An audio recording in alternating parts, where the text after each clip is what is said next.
बज चुके हैं। इस बुलेटिन में मेरे साथ मीनाक्षी और शिखा भी मौजूद है।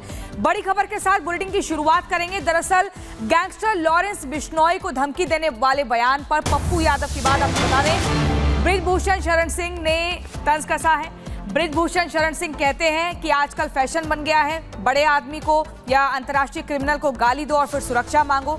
दरअसल भारतीय कुश्ती संघ के पूर्व अध्यक्ष और कैसरगंज से पूर्व बीजेपी सांसद बृजभूषण शरण सिंह ने कहा कि एक बाहुबली है बिहार में जो हर विषय पर बोलते हैं और अब सिक्योरिटी मांग रहे हैं। बिना नाम लिए उन्होंने पप्पू यादव पर निशाना साधा। क्या कुछ कहा, आपको सुनवाते हैं। इसका नाम लिए हैं, उसका तो एक फैशन हो गया है।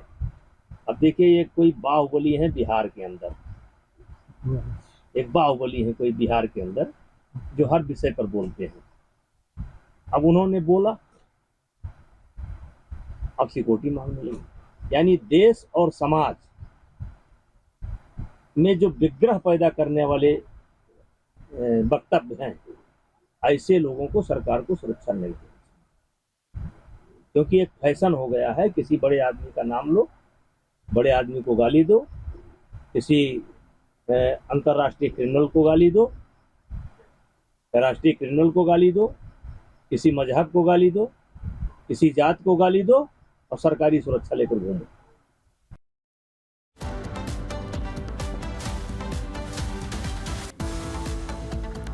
और क्या कहा गया था पप्पू यादव की तरफ से, अब आपको वो बता देते हैं। दरअसल पप्पू यादव ने सलमान को लेकर के पोस्ट किया था और इस पोस्ट के साथ ही उन्होंने लॉरेंस बिश्नोई का नाम भी लिया था। लॉरेंस बिश्नोई गैंग को धमकी भी दी गई थी पप्पू यादव के द्वारा और कहा गया था कि ऐसे जो गैंगस्टर हैं उन्हें मैं देख लूंगा। और इस तरीके से जैसे ही उन्होंने ये बयान दिया था तुरंत उनके पास फोन भी आ जाता है। लॉरेंस जैसे अपराधी को 24 घंटे में पूरे नेटवर्क को खत्म कर दूंगा, ये पप्पू यादव की तरफ से कहा गया था। पप्पू यादव सलमान से मिलने मुंबई भी गए थे क्योंकि सलमान खान को भी धमकियां मिल रही थी। सलमान खान को सुरक्षा का भरोसा उनके द्वारा दिया गया था और इसके बाद उन्होंने क्या कुछ आगे किया वो भी आपको बता रहे हैं कि किस तरीके से लॉरेंस गैंग को उन्होंने कहा कि कुछ दिन बाद पप्पू यादव को इसके बाद धमकी मिलनी शुरू हो गई थी। अब पप्पू यादव को धमकी भरा फोन भी आया था। लॉरेंस गैंग के नाम से अंजाम भुगतने की धमकी दी गई थी। इस फोन कॉल में कहा था कि इन सब मामलों से वो दूर रहे और इसी सब मामले के बाद उन्होंने गृह मंत्रालय को चिट्ठी लिखी थी। पप्पू यादव ने केंद्र सरकार से सुरक्षा बढ़ाने की मांग की,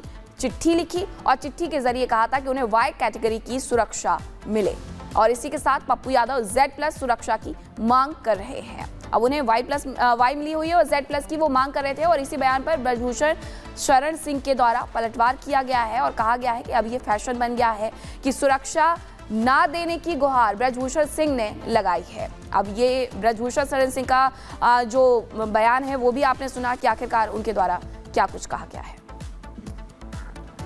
और अब आपको पप्पू यादव का वो बयान सुनवाते हैं जो उन्होंने धमकी मिलने के बाद रिपब्लिक भारत पर दिया था। पप्पू यादव ने लॉरेंस गैंग के खिलाफ कुछ भी बोलने से साफ मना कर दिया था। देखिए, कानून व्यवस्था को चैलेंज कर रहा है, आपकी नजर में क्या वो बहुत बड़ा हो गया, उसका आकार काफी बड़ा हो गया, उसका प्रभाव बड़ा हो गया है? उसको बनाया जाता है, कभी कभी भिंडरवाला को बनाया गया होगा, कभी किसी को बना दिया जाता है। जब तक सरकार पीछे नहीं होती इतने बड़े आका का साम्राज्य नहीं चलता। तो सरकार को जवाब देने की जरूरत है। मैं उसमें कहीं नहीं हूं, मैंने चिट्ठी लिख दिया, मैं हाथ जोड़ता हूं। हमको ऐसी निजी जिंदगी और निजी लड़ाई से आप बचने दीजिए। चिट्ठी का मजमून क्या है पप्पू यादव जी? चिट्ठी में कुछ तो लिखा होगा, किसने धमकी दी? मैंने पहले भी कहा कि आगे भी कोई कानून संविधान से ऊपर होगा तो मैं सदन में इस बात को रखूंगा। मैं लोकतांत्रिक मूल्यों के तरीके से रखूंगा। और चलिए इसी बीच अब अगली खबर आपको हरियाणा के बल्लभगढ़ से बताते हैं, जहां पर हिंदुओं ने अपने घरों के बाहर बिकाऊ मकान की पोस्टर लगा ली है। दरअसल पटाखा फोड़ने के बाद उनके ऊपर हमला होता है, जिसके बाद ये पोस्टर लगाए जाते हैं। बड़ी खबर आपको बता रहे हैं, डर के मारे ये कदम उठाया गया है। हिंदुओं ने मकान बिकाऊ के पोस्टर लगा लिए हैं। पटाखा फोड़ने पर हिंदुओं पर हमला किया गया था।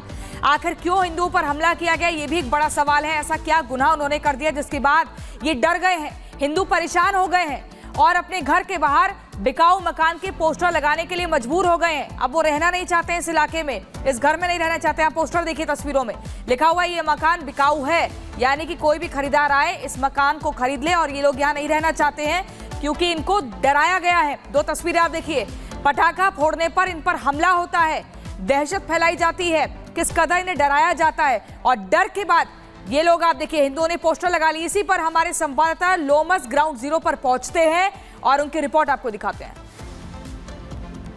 अभी हम फरीदाबाद के सुभाष कॉलोनी में मौजूद हैं और आप मेरे पीछे देख सकते हैं एक मकान है और एक दुकान। इस दुकान में ये मकान बिकाऊ का एक बोर्ड लगाया गया है। ये पोस्टर आप देख सकते हैं, ये पोस्टर में लिखा है ये मकान बिकाऊ है। ये मकान बिकाऊ क्यों है इसकी वजह आप जान लीजिए। एक बच्चे ने एक फटाका जलाया होता है और फटाका जैसे ही वो जलता है कुछ लोग आते हैं उसके घर में तोड़फोड़ करते हैं और ये तोड़फोड़ के निशान आप यहाँ पे दरवाजे में देख सकते हैं। दरवाजे को पूरी तरीके से तोड़ा गया है। एक बच्चे को जान से मारने की कोशिश उनके द्वारा किया जाता है। अभी तक चोट के निशान इस बच्चे के हाथ में है, गले में है, आप यहाँ पे देख सकते हैं। और ये निशानों से आप अंदाज़ा लगा सकते हैं कि जो लोग वो यहाँ पर पहुँचते हैं वो कितने खूंखार, और वो केवल इस वजह से पहुँचते हैं कि एक बच्चा केवल एक फटाका जलाता है। उस बच्चे को मना ना करके बल्कि वो उसके घर पे धमकते हैं और यहाँ पे आकर तोड़फोड़ करते हैं, लोगों को डराते हैं। और हम उसी परिवार, पीड़ित परिवार से जानने की कोशिश करेंगे ये पूरा मामला क्या है, किस दिन का है। अगर बहन पूरे मामले की बात करें तो ये मामला पूरे किस दिन का है? ये 27 तारीख का 9:30 बजे की बात है। तो हम 4 जने यहाँ पर बैठे पड़े, हिंदू भी थे, मुसलमान मेरे पास बैठे पड़े। इसका नाम इदरीस था। तो हम बतला रहे कि हमसे कह रहे हमने एक प्लॉट यहाँ बेच दिया, डर के मारी वाला है सामने। तो बोले प्लॉट के बेच दिया, तुम कमरा बना लेती। मैंने कहा ऐसी है, जब रहने ही ना दे रहे तो बेच ही रही हूँ, ऐसे ही बेच रही हूँ। तो कह रहे कोई बात नहीं है, तुम रहो, कोई बात नहीं, ऐसे बतला रहे। तो इतने पे हमारा लड़का आया और उसने क्या काम करा, एक मतलब बच्चा लो किसी वो लेके डोला, उनने पर्सन और सब बनवाई, तो वो चला के देख रहे, इनने 2 पटाखे चला दिए। कोई बात ना, चला दिए तो हम फिर भी बतलाते रहे, ये हमने कि लाला रखे ये रखे आए जाके।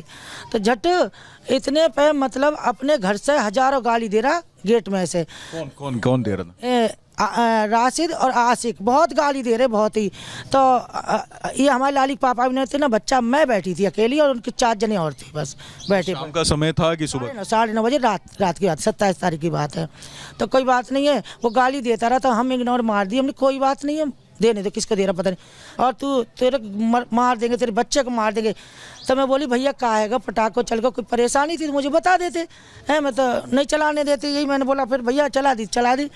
तो जब नहीं निकला, पटाखा चल गया, उसके बहुत देर बाद निकला। ये पता नहीं, इसकी माँ है ना, वो करवाती है सारा, मतलब यहाँ बहुत बढ़ाना चाहती है कि मेरी सब कुछ है। तो जब आपने ये उस डर से यहाँ पे ये लिखा कि ये मकान बिकाऊ है, तो मैंने बेच दिया इसके डर से। एक और मैं बेच रही हूँ इसको। ये मतलब ये कह रहे यहाँ से खाली करके जब मैं रहूँगा इसमें। वो कहाँ रहता है जो ये रहे बगल में, ये घर है। ये आपके